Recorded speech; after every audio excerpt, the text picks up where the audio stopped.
மகாராஷ்டிர மாநிலம் அகமதுநகர் மாவட்டத்தில் உள்ள வாகடி என்ற கிராமத்தில் மாணிக் கோவிந்த் காலே என்பவர் வசித்து வந்துள்ளார்.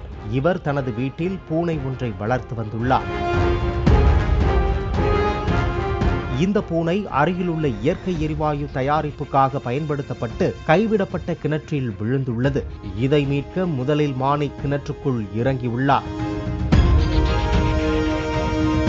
தொடர்ந்து அதே குடும்பத்தைச் சேர்ந்த 4 பேர் கிணற்றுக்குள் இறங்கியுள்ளனர். ஆனால் யாரும் வெளியே வரவில்லை. தொடர்ந்து 6வது ஒருவர் கயிற்றை கட்டிக்கொண்டு கிணற்றுக்குள் இறங்கியுள்ளார். அப்போதுதான் 5 பேரும் விஷவாயு தாக்கி பலியானது தெரிய வந்தது. 6வதாக இறங்கிய நபர் மட்டும் மீட்கப்பட்டு சிகிச்சையில் உள்ளார்.